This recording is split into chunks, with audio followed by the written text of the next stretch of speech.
Hello दोस्तों, सूचक के बाद अब हम पढ़ेंगे अध्याय 2 अम्ल एवं अम्ल क्षारक एवं लवण के बारे में। जो पीएच स्केल यानी पीएच स्केल क्या होती है, पीएच स्केल किस काम के लिए हमारे लिए उपयोग में आती है, पीएच स्केल के क्या कार्य है या पीएच स्केल का हम क्या उपयोग कर सकते हैं। तो सबसे पहले है कि पीएच स्केल किसे कहते हैं या पीएच स्केल क्या होती है। तो किसी भी विलयन में उपस्थित हाइड्रोजन आयन की सांद्रता यानी किसी भी विलयन में उपस्थित हाइड्रोजन आयन की सांद्रता ज्ञात करने के लिए एक स्केल विकसित किया गया है। क्या किया गया है दोस्तों? एक स्केल विकसित किया गया है जिसे हम क्या कहते हैं दोस्तों? पीएच स्केल कहते हैं। क्या कहते हैं दोस्तों? जिसे हम पीएच स्केल कहते हैं। इसमें P यानी इसमें P क्या है? ये देखो, ये P एक शब्द है। तो इसमें P एक जर्मन शब्द है। क्या है दोस्तों? इसमें P है जो क्या है दोस्तों? जर्मन शब्द है। क्या है दोस्तों? जर्मन शब्द है जिसका जो जर्मन शब्द पुशांश से बना है। किससे बना हुआ है दोस्तों? जर्मन शब्द पुशांश से बना हुआ है जिसका अर्थ क्या होता है दोस्तों? शक्ति। क्या होता है दोस्तों? शक्ति, अर्थात जिसका अर्थ होता है पावर होता है दोस्तों। क्या होता है दोस्तों?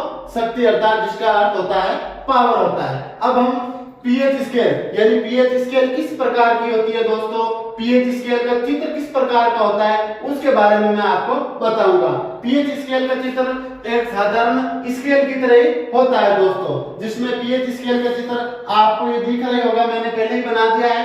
पीएच स्केल में 0 से लगाकर 14 तक अंक होते हैं। कितने होते हैं दोस्तों? 0 से लगाकर 14 तक अंक होते हैं। और जो 7 होता है वो क्या होता है दोस्तों? उदासीन होता है। 7 हमेशा क्या होगा दोस्तों? उदासीन होगा। यदि इसमें जो प्रकृति है वो 7 से क्या करेगी दोस्तों? 0 की तरफ जाएगी तो क्या होगा दोस्तों? कि बढ़ती हुई अम्लीय प्रकृति यानी 7 से 0 की तरफ जाने पर क्या होगा दोस्तों? अम्लीय प्रकृति बढ़ेगी। कौन सी प्रकृति बढ़ेगी दोस्तों? अम्लीय प्रकृति में वृद्धि होगी या अम्लीय प्रकृति बढ़ती हुई आपको प्रदर्शित होगी। अगर वो 7 से 14 की तरफ जा रही है, किधर जा रही है दोस्तों? 7 से 14 की तरफ जा रही है तो कौन सी प्रकृति बढ़ेगी? बढ़ती हुई अम्लीय प्रकृति या बढ़ती हुई क्षारीय प्रकृति आपको प्रदर्शित होगी। या क्षार की जो प्रकृति है वो 7 से 14 की तरफ जाने पर कौन सी प्रकृति बढ़ेगी दोस्तों? क्षारीय प्रकृति बढ़ेगी। और जो अम्लीय प्रकृति बढ़ती है उसमें H+ आयन उत्पन्न होंगे। कौन से आयन उत्पन्न होंगे दोस्तों? H+ आयन यानी हाइड्रोजन आयन उत्पन्न होंगे। कौन से आयन उत्पन्न होंगे दोस्तों? हाइड्रोजन आयन उत्पन्न होंगे। और जो क्षारीय प्रकृति है उसमें OH- आयन यानी हाइड्रोक्साइड माइनस आयन क्या होंगे दोस्तों? उत्पन्न होंगे। जो आपके पीएच स्केल है उसमें अनेक प्रकार के पीएच को ज्ञात किया जा सकता है। जैसे अम्लीय वर्षा का पीएच मान कितना होता है दोस्तों? अम्लीय वर्षा का पीएच मान होता है आपके 5.6। कितना होता है दोस्तों? 5.6। तो 5.6 को आप ज्ञात कर सकते हो। जो हमारा मुंह है, मुंह का पीएच मान कितना होता है दोस्तों? 5.5। तो इसके पास में आ जाएगा 5.5 हमारे मुंह का पीएच मान होता है। फिर जो नींबू के रस का पीएच मान कितना होता है दोस्तों? 2.2। कितना होता है दोस्तों? 2.2 नींबू के रस का पीएच मान होता है। मिल्क ऑफ मैग्नीशियम होता है जो क्षारीय प्रकृति का होता है जिसका पीएच मान 10 होता है। कितना होता है दोस्तों? 10 होता है। इस प्रकार से हम अनेक पदार्थों की जो अम्लीय प्रकृति के है या क्षार की प्रकृति के है उनका हम ज्ञान पीएच स्केल के माध्यम से क्या कर सकते हैं दोस्तों? कर सकते हैं। अब पीएच स्केल किस प्रकार की है कि पीएच स्केल में जैसे मान लो कि क्या होगी? 7 से 0 की तरफ जाएगी तो किसमें वृद्धि होगी दोस्तों? H+ आयन की सांद्रता में क्या होगी दोस्तों?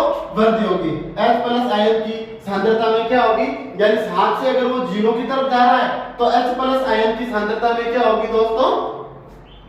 वृद्धि होगी। लेकिन जब 7 से जब ये 14 की तरफ जाएगा, किधर जाएगा दोस्तों? 7 से जब 14 की तरफ जाएगा तो हम कहेंगे कि H+ आयन की सांद्रता में क्या होगी दोस्तों? कमी होगी यानी माइनस हो जाएगा। इसमें क्या होगी? कमी हो जाएगी। फिर आपके आ गया पीएच यानी पीएच स्केल में H+ आयन और OH- आयन की सांद्रता में परिवर्तन के साथ पीएच में भी क्या हो जाता है दोस्तों?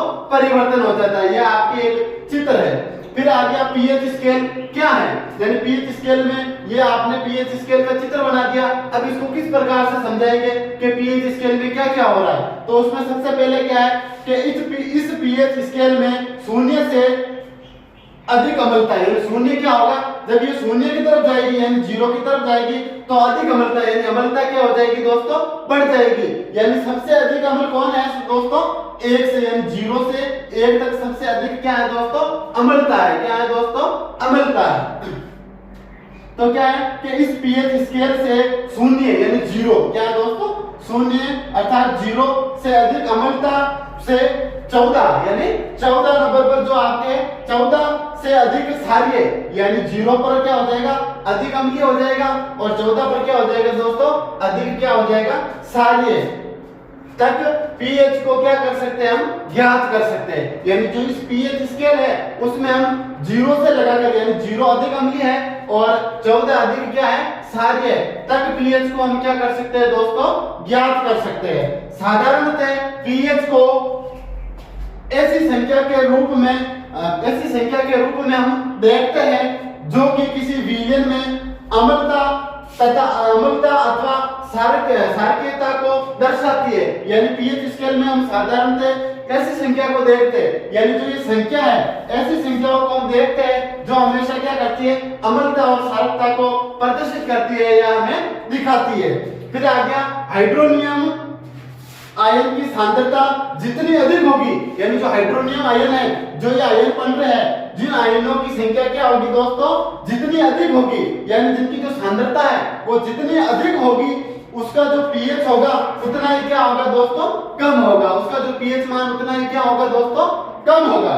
फिर उसके बाद किसी भी उदासीन विलयन, क्या है दोस्तों, कि किसी भी उदासीन विलयन का पीएच मान हमेशा क्या रहेगा दोस्तों, 7 रहेगा। यानी जो उदासीन विलयन होगा इसका पीएच मान हमेशा क्या रहता है दोस्तों, 7 रहता है। आपके क्वेश्चन आ जाए कि उदासीन का पीएच मान कितना होता है, तो आप क्या लिखोगे दोस्तों, 7 लिखोगे। यानी कितना होता है, 7 होता है। यानी 7 नंबर पर क्या हो जाता है, उदासीन मान हो जाता है। जो इसका मान आता है वो उदासीन होता है, ना तो वो अम्लीय रहेगा और ना ही क्षारीय रहेगा, उसका पीएच मान हो जाएगा 7 हो जाएगा। तो किसी भी उदासीन विलयन का पीएच मान 7 होगा। यदि पीएच स्केल में क्या है दोस्तों, कि यदि पीएच स्केल में किसी विलयन का मान, यानी जो पीएच स्केल है उस पीएच के, यदि पीएच स्केल में किसी विलयन का मान होगा जो 7 से कम होगा, तो वह कौन सी प्रकृति होगी या कौन से विलयन होगा, अम्लीय विलयन होगा। यानी 7 से जब ये कम होने लग जाएगा तो उसको हम क्या कहेंगे दोस्तों, अम्लीय विलयन कहेंगे। क्या कहेंगे दोस्तों, अम्लीय विलयन कहेंगे। क्या कहेंगे दोस्तों, अम्लीय विलयन कहेंगे। यानी 7 से जब ये कम हो जाएगा इसका अम्लीय विलयन, तो इसे हम अम्लीय विलयन कहेंगे। यदि पीएच स्केल में 7 से 14 तक बढ़ता है, यानी इसका जो पीएच मान है वो 7 से 14 तक बढ़ता है, तो वे विलयन में OH माइनस आयन, क्या है दोस्तों, OH माइनस आयन की सांद्रता में क्या हो जाएगी दोस्तों, वृद्धि हो जाएगी।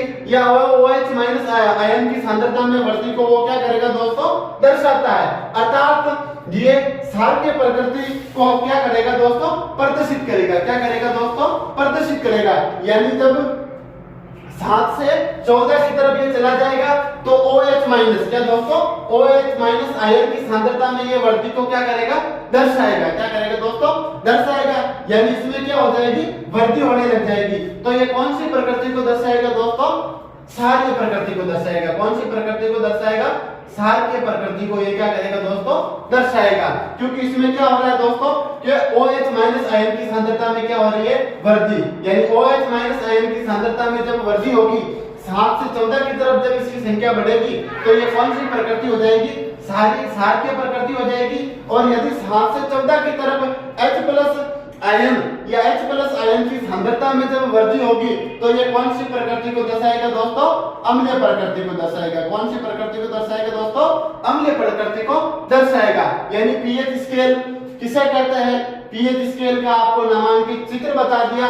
पीएच स्केल के बारे में आपको जानकारी बता दी कि पीएच स्केल में 7 से 14 तक क्या होती है, संख्या होती है, जिसमें हम पीएच स्केल यानी किसी भी पदार्थ का जो पीएच मान है उसे हम क्या कर सकते हैं, ज्ञात कर सकते हैं। जिस पदार्थ का पीएच मान 0 से लगाकर 14 तक होगा उसका पीएच मान हम ज्ञात कर सकते हैं। फिर आ गया कि पीएच स्केल में क्या होता है कि 7 से 0 की तरफ जाने पर दोस्तों क्या होगा, अम्लीय प्रकृति में वृद्धि होगी या अम्लीय प्रकृति बढ़ेगी। अगर हम 7 से 14 की तरफ जाएंगे तो उसमें कौन सी प्रकृति बढ़ेगी दोस्तों? सार्य प्रकृति या सार की प्रकृति क्या हो जाएगी दोस्तों? बढ़ेगी, या सार की प्रकृति में क्या हो जाएगी? वृद्धि हो जाएगी दोस्तों। अध्याय 2 के बारे में हम नेक्स्ट टॉपिक उदासीनीकरण अभिक्रिया, तनुकरण, क्लोरोसार प्रक्रिया और प्लास्टर ऑफ पेरिस के बारे में पढ़ेंगे कि ये किस प्रकार के हैं। तो सबसे पहले आगे आपके उदासीनीकरण अभिक्रिया। कौन सी अभिक्रिया दोस्तों? उदासीनीकरण अभिक्रिया। यानी उदासीनीकरण अभिक्रिया क्या होती है? तो उदासीनीकरण अभिक्रिया क्या होती है? अम्ल और क्षार को जब क्या करेंगे? अम्ल और क्षार परस्पर मिलकर क्या बनाते हैं दोस्तों? अम्ल और क्षार जब दोनों परस्पर मिलेंगे तो वो क्या बनेंगे? लवण प्लस जल बनाते हैं। क्या बनाते हैं दोस्तों? लवण प्लस जल बनाते हैं, या लवण प्लस जल का क्या करते हैं? निर्माण करते हैं और इसे उदासीनीकरण अभिक्रिया कहते हैं। क्या कहते हैं दोस्तों? उदासीनीकरण। जैसा कि पिछले हमने बताया था आपको कि जो आपके क्या हो जाएंगे? अम्ल और क्षार जब दोनों मिलेंगे तो उनका जो पीएच मान 7 आ जाएगा तो वो क्या हो जाएंगे दोस्तों? उदासीन हो जाएंगे। क्या हो जाएंगे दोस्तों? उदासीन हो जाएंगे। क्या हो जाएंगे? उदासीन हो जाएंगे दोस्तों। क्या हो जाएंगे? उदासीन हो जाएंगे। जब अम्ल और क्षार परस्पर अभिक्रिया करते हैं तो वो क्या हो जाते हैं? उदासीन हो जाते हैं और लवण प्लस जल का क्या करते हैं दोस्तों? निर्माण करते हैं। तो इस प्रक्रिया को हम क्या कहेंगे दोस्तों? उदासीनीकरण अभिक्रिया। क्या कहेंगे दोस्तों? उदासीनीकरण अभिक्रिया कहेंगे। और ये जो अभिक्रिया है वो ऊष्माक्षेपी अभिक्रिया है। कौन सी अभिक्रिया है दोस्तों? ऊष्माक्षेपी। यानी ऊष्मा का क्या हो रहा है इसमें दोस्तों? निर्माण हो रहा है। क्या हो रहा है दोस्तों? निर्माण हो रहा है। तो इसको एक उदाहरण के माध्यम से हम इसे समझेंगे। उदाहरण क्या है दोस्तों? ये सोडियम हाइड्रोक्साइड। क्या है दोस्तों? सोडियम हाइड्रोक्साइड जो क्या है दोस्तों? जलीय विलयन। इसकी अभिक्रिया हम किससे कराएंगे? HCl। किससे कराएंगे दोस्तों? HCl। HCl का मतलब होता है हाइड्रोक्लोरिक अम्ल। क्या होता है दोस्तों? हाइड्रोक्लोरिक अम्ल। जब इससे अभिक्रिया करवाएंगे तो हमें क्या प्राप्त होगा दोस्तों? NaCl। क्या प्राप्त हो रहा है दोस्तों? NaCl। अब NaCl को हम क्या कहेंगे? Sodium chloride. क्या है दोस्तों? ये सोडियम क्लोराइड प्राप्त हो रहा है। यानी सोडियम क्लोराइड क्या है? लवण है। क्या है दोस्तों? ये लवण है। क्या है दोस्तों? सोडियम क्लोराइड एक क्या है दोस्तों? लवण है। लवण के साथ हमें क्या प्राप्त हो रहा है? H2O। क्या प्राप्त हो रहा है? H2O अर्थात लिक्विड। अर्थात हमें क्या प्राप्त हो रहा है दोस्तों? जल प्राप्त हो रहा है। यानी उदासीनीकरण अभिक्रिया में अम्ल और क्षारक, यानी ये अम्ल हो गया आपके, ये क्षारक हो गया। क्या हो गया? ये अम्ल हो गया और ये क्षारक हो गया। जब ये परस्पर क्या करेंगे दोस्तों? अभिक्रिया करेंगे। क्या करेंगे दोस्तों? अभिक्रिया करेंगे। तब ये किसका निर्माण करेंगे? लवण। किसका निर्माण करेंगे? लवण और जल का क्या करेंगे दोस्तों? निर्माण करेंगे। अर्थात लवण और जल को बनाते हैं। इस प्रक्रिया को हम क्या कहेंगे दोस्तों? उदासीनीकरण अभिक्रिया कहेंगे। इसके बाद अगला आ जाता है तनुकरण। क्या है दोस्तों? कि तनुकरण क्या है या तनुकरण किसे कहते हैं दोस्तों? तो तनुकरण किसे कहते हैं? अम्लीय या क्षार के विलयन में जब जल मिलाने पर क्या है दोस्तों? जब क्या है? अम्लीय और क्षार के विलयन में जल मिलाने पर H3O प्लस OH- आयनों की सांद्रता में क्या हो जाती है दोस्तों? आयनों की जो सांद्रता है, आयनों की सांद्रता में प्रति इकाई आयतन में क्या हो जाती है? कमी हो जाती है। जो प्रति इकाई आयन होते हैं उनमें क्या हो जाती है दोस्तों? कमी हो जाती है। अर्थात कमी आ जाती है। इस प्रक्रिया को हम क्या कहेंगे दोस्तों? तनुकरण कहेंगे। क्या कहेंगे दोस्तों? तनुकरण कहेंगे। अर्थात तनुकरण किसे कहते हैं? कि जब क्या करते हैं? अम्लीय या क्षार के विलयन। क्या है दोस्तों? अम्लीय या क्षार के विलयन में जब हम जल मिलाने पर, यानी जल को जब इनमें मिलाएंगे तो इसमें क्या होगा? H3O प्लस और OH- आयनों की सांद्रता में, आयनों की क्या है? सांद्रता में प्रति इकाई आयतन, यानी जो इनका आयतन होता है, जो इनका भाग का जो आयतन होता है, यानी कितना ये आयतन है, जिसका आयतन में प्रति इकाई आयतन में क्या हो जाएगी? कमी हो जाएगी। इस प्रक्रिया को दोस्तों हम क्या कहेंगे? तनुकरण कहेंगे। क्या कहेंगे दोस्तों? तनुकरण कहेंगे। अगली आपके आ गई क्लोरोसार प्रक्रिया। यानी क्लोरोसार प्रक्रिया किसे कहते हैं दोस्तों? तो हम पढ़ेंगे क्लोरोसार प्रक्रिया के बारे में। तो क्या है दोस्तों क्लोरोसार प्रक्रिया? के सोडियम क्लोराइड, क्या है दोस्तों? सोडियम क्लोराइड के जलीय विलयन में, क्या है दोस्तों? सोडियम क्लोराइड के जलीय विलयन में जब लवण जल, कौन सा दोस्तों? लवण जल से विद्युत धारा, क्या है दोस्तों? लवण जल से जब विद्युत धारा प्रवाहित करने पर, क्या है दोस्तों? लवण से लवण जल से विद्युत धारा प्रवाहित करने पर ये वियोजित होकर, क्या है दोस्तों, वियोजित यानी विभाजित होकर या वियोजित होकर सोडियम हाइड्रोक्साइड, किसका निर्माण करेगी, सोडियम हाइड्रोक्साइड यानी NaOH, सोडियम हाइड्रोक्साइड क्या करता है दोस्तों, ये उत्पन्न करता है, क्या है दोस्तों, सोडियम हाइड्रोक्साइड उत्पन्न करता है। इस प्रक्रिया को कलोर-सार प्रक्रिया कहते हैं। क्या कहते हैं दोस्तों, इस प्रक्रिया को क्या कहेंगे हम, कलोर-सार प्रक्रिया कहते हैं, क्योंकि इससे निर्मित उत्पाद यानी क्योंकि इसमें जो निर्मित उत्पाद है या इससे निर्मित जो भी आपके उत्पाद बन रहा है उसमें क्या है, उत्पाद में कलोर, क्या है दोस्तों, कलोर एवं जो निर्मित उत्पाद हो रहा है उसमें कलोर है एवं सोडियम हाइड्रोक्साइड क्या है दोस्तों, क्षार है, क्या है दोस्तों, क्षार है, यानी अम्ल और जो क्षार होते हैं तो उसमें ये जो सोडियम हाइड्रोक्साइड है यानी सोडियम हाइड्रोक्साइड का सूत्र क्या होगा, NaOH, क्या हो जाएगा दोस्तों, NaOH, यानी जो आपको ये प्राप्त हो रहा है, ये क्या प्राप्त हो रहा है दोस्तों, आपको क्या प्राप्त हो रहा है दोस्तों, ये आपको क्षार प्राप्त हो रहा है, क्या प्राप्त हो रहा है दोस्तों, क्षार प्राप्त हो रहा है। तो क्योंकि इससे निर्मित उत्पाद कलोर एवं सोडियम हाइड्रोक्साइड, क्या है दोस्तों, सोडियम हाइड्रोक्साइड क्या होता है दोस्तों, क्षार होते हैं, इसलिए इस प्रक्रिया को क्या कहा जाता है, कलोर-सार प्रक्रिया कहा जाता है दोस्तों। फिर अगला टॉपिक आपके आ गया दोस्तों के प्लास्टर ऑफ पेरिस किसे कहा जाता है, क्या है दोस्तों, प्लास्टर ऑफ पेरिस किसे कहा जाता है। तो प्लास्टर ऑफ पेरिस किसे कहा जाता है, तो इसका सूत्र है, क्या है दोस्तों, सबसे पहले हम इसके सूत्र को लेंगे, तो CaSO4.1/2 H2O को हम क्या कहेंगे दोस्तों, प्लास्टर ऑफ पेरिस कहते हैं, क्या कहते हैं दोस्तों, प्लास्टर ऑफ पेरिस कहते हैं। CaSO4.1/2 H2O को हम क्या कहेंगे दोस्तों, प्लास्टर ऑफ पेरिस कहते हैं। फिर जो प्लास्टर ऑफ पेरिस है उसका निर्माण किस प्रकार से हुआ, किस प्रकार से प्लास्टर ऑफ पेरिस बना, तो इसके निर्माण के बारे में समझेंगे। तो किसे कि जिप्सम को, जो जिप्सम में पदार्थ है, तो जिप्सम को 373 के यानी केल्विन पर 373 केल्विन पर गर्म करने पर ये जल के अणुओं का क्या कर देता है, त्याग कर देता है। यानी जब जिप्सम को 373 केल्विन पर जब आप गर्म करोगे तो ये जल के अणुओं को क्या कर देगा, त्याग कर कैल्शियम सल्फेट क्या करेगा दोस्तों, त्याग कर देगा, जल के अणुओं का त्याग कर देगा। जब इसे 373 केल्विन से अधिक ताप पर गर्म करेंगे तो जल के अणुओं का ये क्या कर देगा, त्याग कर कैल्शियम सल्फेट अर्ध हाइड्रेट अर्थात हेमीहाइड्रेट का क्या करेगा, ये निर्माण करेगा या हेमीहाइड्रेट बनाएगा। इसका सूत्र क्या है, CaSO4.1/2 H2O, यानी ये किसका निर्माण करेगा, कैल्शियम सल्फेट अर्ध हाइड्रेट या हेमीहाइड्रेट का क्या करता है, निर्माण करता है या इसे बनाता है। तो इसे हम क्या कहेंगे, प्लास्टर ऑफ पेरिस, क्या कहेंगे दोस्तों, प्लास्टर ऑफ पेरिस कहेंगे। प्लास्टर ऑफ पेरिस का उपयोग है जो घर के सजावटी सामान बनाने के लिए, डॉक्टर होते हैं जो मरीजों की टूटी हड्डियां जोड़ने के लिए आदि के लिए प्लास्टर ऑफ पेरिस का दोस्तों उपयोग किया जाता है। फिर प्लास्टर ऑफ पेरिस या जिप्सम जिसे किस प्रकार से प्राप्त किया जाता है, तो सबसे पहले आ गया CaSO4.1/2 H2O, इसको क्या किससे अभिक्रिया करवाएंगे हम दोस्तों, जल के अणुओं से। किससे अभिक्रिया करवाएंगे दोस्तों, जल के अणुओं से। जब इसकी अभिक्रिया कराएंगे तो हमें क्या प्राप्त हो जाएगा दोस्तों, जिप्सम प्राप्त हो जाएगा। क्या प्राप्त हो जाएगा दोस्तों, जिप्सम प्राप्त हो जाएगा।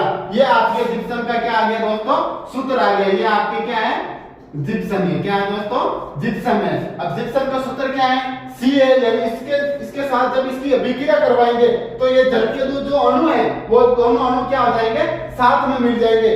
तो ये देख लो आपके CaSO4 क्या है दोस्तों, CaSO4.2 H2O, यानी जो आपके जिप्सम का ये दोस्तों क्या कर रहा है, निर्माण कर रहा है।